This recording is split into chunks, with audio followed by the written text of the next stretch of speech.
ನಮಸ್ತೆ ಎಲ್ಲರಿಗೂ. ಇವತ್ತಿನ ರೆಸಿಪಿಯಲ್ಲಿ ನಾನು ಧಾಬಾ ಸ್ಟೈಲಲ್ಲಿ ಯಾವ ರೀತಿ ಎಗ್ ರೆಸಿಪಿಯನ್ನು ಮಾಡ್ಬೋದು ಅಂತ ತೋರಿಸ್ತಾ ಇದ್ದೀನಿ. ಅದು ದೊಡ್ಡವರಿಗೂ ಚಿಕ್ಕವರಿಗೂ ಎಲ್ಲರಿಗೂ ಇಷ್ಟವಾಗುವಂಥ ಒಂದು ರೆಸಿಪಿ ಅಂತಲೇ ಹೇಳ್ಬೋದು. ಪರೋಟ ಜೊತೆ, ಪೂರಿ ಜೊತೆ, ಚಪಾತಿ ಜೊತೆ ಸೂಪರ್ ಕಾಂಬಿನೇಷನ್ ಅಂತಲೇ ಹೇಳ್ಬೋದು. ಮತ್ತು ಬಿಸಿ ಅನ್ನ ಜೊತೆನೂ ಸೂಪರ್ ಆಗಿರುತ್ತೆ. ಅದನ್ನು ಯಾವ ರೀತಿ ಮಾಡೋದು ಅಂತ ನೋಡ್ಕೊಳ್ಳೋಣ ಬನ್ನಿ. ಅದಕ್ಕೆ ಮೊದಲಿಗೆ ನಾನು ಮೊಟ್ಟೆಯನ್ನು ಬಾಯ್ಲ್ ಮಾಡಿ ಇಟ್ಕೊಂಡಿದ್ದೀನಿ 4.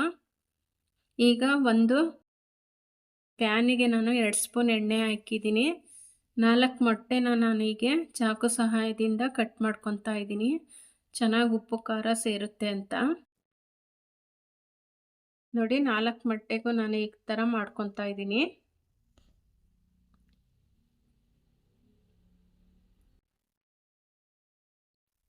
ನೋಡಿ, ಈಗ ಪ್ಯಾನಿಗೆ ನಾನು ಮೊಟ್ಟೆನ ಸೇರಿಸ್ಕೊತಾ ಇದ್ದೀನಿ. ಈಗ ಚೆನ್ನಾಗಿ ಫ್ರೈ ಮಾಡ್ಕೋಬೇಕು ಅದನ್ನು.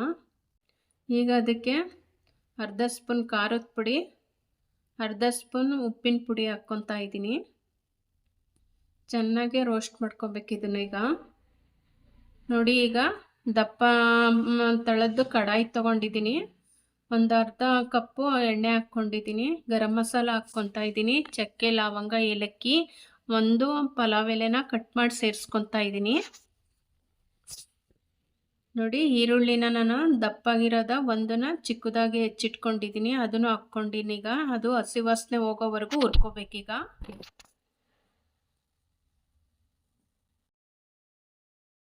ನೋಡಿ, ಅದು ಬೇಯಬೇಕು ಅಂದರೆ ಒಂದು ಸ್ವಲ್ಪ ಉಪ್ಪು ಹಾಕಿದ್ರೆ ಬೇಗ ಬೇಯುತ್ತೆ ಅಂತ ಈಗ ನಾನು 1 ಸ್ಪೂನ್ ಉಪ್ಪು ಸೇರಿಸ್ಕೊಂಡಿದ್ದೀನಿ.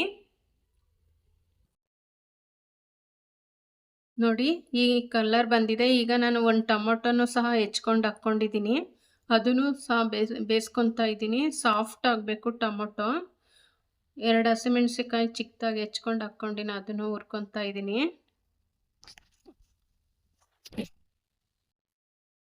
ಹಸಿ ಶುಂಠಿ ಬೆಳ್ಳುಳ್ಳಿ ಪೇಸ್ಟ್ ಕುಟ್ಟಿ ಹಾಕ್ಕೊತಾ ಇದ್ದೀನಿ. ಈಗ ಹಸಿ ವಾಸನೆ ಹೋಗೋವರೆಗೂ ಎಲ್ಲವನ್ನೂ ಹುರ್ಕೋಬೇಕು ಚೆನ್ನಾಗಿ. 1-2 ಸೆಕೆಂಡು ಲಿಡ್ ಕ್ಲೋಸ್ ಮಾಡ್ತೀನಿ, ಅದು ಸಾಫ್ಟ್ ಆಗಲಿ ಅಂತ. ನೋಡಿ, ಸಾಫ್ಟ್ ಆಗಿದೆ.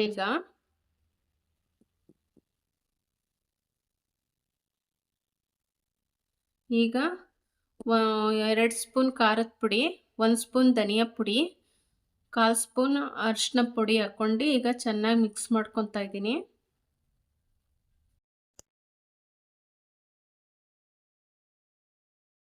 ನೋಡಿ, ಈಗ ಒಂದು ಅರ್ಧ ಲೋಟ ನೀರು ಹಾಕ್ಕೊತಿದ್ದೀನಿ, ಮಸಾಲೆ ಇಲ್ಲಾಂದರೆ ಸೀದೋಗುತ್ತೆ ಅಂತ.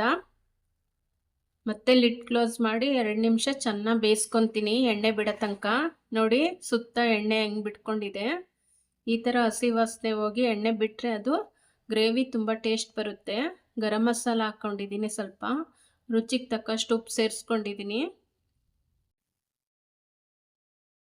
ಈಗ ಫ್ರೈ ಮಾಡಿಟ್ಕೊಂಡಿರುವ ಮೊಟ್ಟೆನೂ ಹಾಕ್ಕೋಬೇಕು. ಈಗ ಒಂದು ಸ್ವಲ್ಪ ಕೊತ್ತಂಬರಿ ಸೊಪ್ಪು ಹಾಕ್ಕೊಂಡಿದ್ದೀನಿ, ಆಮೇಲೆ ಹಾಕ್ತೀನಿ ಉಳಿದಿರೋ ಕೊತ್ತಂಬರಿ ಸೊಪ್ಪನ್ನ. ಈಗ ನೋಡಿ, ಫ್ರೈ ಮಾಡಿರೋದು ಮೊಟ್ಟೆನ ಇದಕ್ಕೆ ಸೇರಿಸ್ಕೊತಾ ಇದ್ದೀನಿ. ಅದರಲ್ಲಿರೋ ಎಣ್ಣೆನೂ ಸಹ ಹಾಕ್ಕೊಳ್ಳಿ. ನೋಡಿ, ಚೆನ್ನಾಗಿ ಫ್ರೈ ಮಾಡಿ ಇದನ್ನು ನಾನೀಗ ಮತ್ತೆ ಲಿಡ್ ಕ್ಲೋಸ್ ಮಾಡಿ ಮತ್ತೆ ನಾನು 2 ಸೆಕೆಂಡು ಬೇಯಕ್ಕೆ ಬಿಡ್ತೀನಿ, ಉಪ್ಪು ಖಾರ ಚೆನ್ನಾಗಿ ಹತ್ತುತ್ತೆ ಅಂತ. ನೋಡಿ, ಎಷ್ಟು ಚೆನ್ನಾಗಿ ಬಂದಿದೆ. ಎಣ್ಣೆ ಈ ಥರ ಬಿಟ್ಟರೆ ಗ್ರೇವಿ ಸೂಪರಾಗಿ ಬರುತ್ತೆ ಅಂತ ಟೇಸ್ಟು ಆಗಿದೆ ಇದು. ಈಗ ಲಾಸ್ಟಲ್ಲಿ ಕಸೂರಿ ಮೆಥಿನ 1 ಸ್ಪೂನು ಕೈಯಲ್ಲಿ ಈ ಥರ ಮಾಡಿ ಹಾಕ್ಕೊತಾ ಇದ್ದೀನಿ. ಒಂದೇ ಒಂದು ಸರಿ ಈ ಥರ ಮಿಕ್ಸ್ ಮಾಡಿಕೊಂಡು ಸರ್ವಿಂಗ್ ಬೌಲಿಗೆ ಸರ್ವ್ ಮಾಡ್ಕೊತೀನಿ. ಈಗ ನೋಡಿ, ಎಷ್ಟು ಕಲರ್ಫುಲ್ಲಾಗಿ ಬಂದಿದೆ. ಟೇಸ್ಟ್ ಅಂತೂ ಸೂಪರ್ ಆಗಿರುತ್ತೆ. ಒಂದ್ಸಲ ಟ್ರೈ ಮಾಡಿ. ನನ್ನ ವಿಡಿಯೋ ಇಷ್ಟ ಆದರೆ ಲೈಕ್ ಮಾಡಿ, ಶೇರ್ ಮಾಡಿ, ಕಾಮೆಂಟ್ ಮಾಡಿ, ಸಬ್ಸ್ಕ್ರೈಬ್ ಆಗಿ. Thank you.